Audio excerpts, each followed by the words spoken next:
odumise ehlezi esihlalweni esihamba ngamasondo umculo wegospel uFikile Mlomo obenzela umcimbi wokumkhulekela njobe eqinile ukugula obunguLesihlanu esontweni iGNF eDurban Station.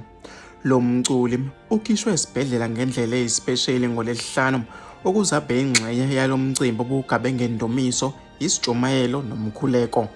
Abantu bebephume ngobuningi beyokweseka lo mculi onikelelwa ngemali njoba ke engakwazi ukusebenza ngenxa yokugula.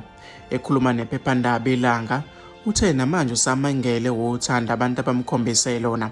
Uthe ngesikhathi uthina azungu no BI phakathi bemazisa ukuthi bazimisela noma ke ukumhlela lo mcimbi wajabula kakhulu.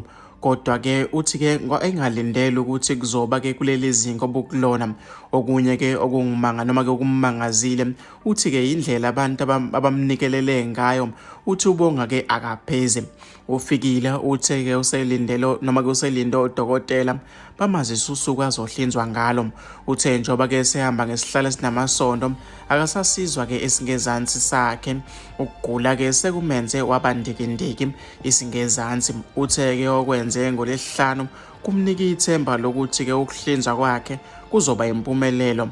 Uqhubeke noma ke uqhube ngokuthi njoba ke esesibhedlela kulezi insuku usebenzisa ke leli thuba lokuthi abhale ke izingoma ezintsha. Nginezingoma eziningi esengizibhalile njoba ke ngila esibhedlela, sengilindele nje ukuthi ke ngikwazi ukubuyela estudio ngiqale ke ngiziqophe. Uthi nako bengumhleli walomcimbi utheke ujabule ngempumelelo yawo, wabonga bonke abantu abaphumelelile. Kuyasijabulisa ukuthi umcimbi uhambe kahle, abantu ke baphume ngobuningi, abaculi ke badumisa nabafundisi bashumayela. Kwaphinde ke kwakhulekwa noma ke kwakhulekelwa naye uFikile usho kanje.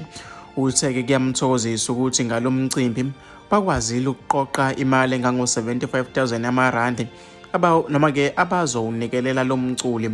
Noke nakuba ke besilindele ukwenza okungaphezulu kwale, kodwa ke umusa kaNkulunkulu sikwazile ke ukuthi siqoqe lesi samba. Sisanethemba lokuthi nalabo ke abangalitholanga ithuba lokuza emcimbini kodwa ke basazoqhubeka nokunikela. Usho yena uthe noma ke kulo mcimbi uFikile uthole ke ithuba lokuqhulula kaManona akhe ecule ehleli kusona ke isihlalo esinamasondo, waphinde ke wathandazelwa ngabafundisi.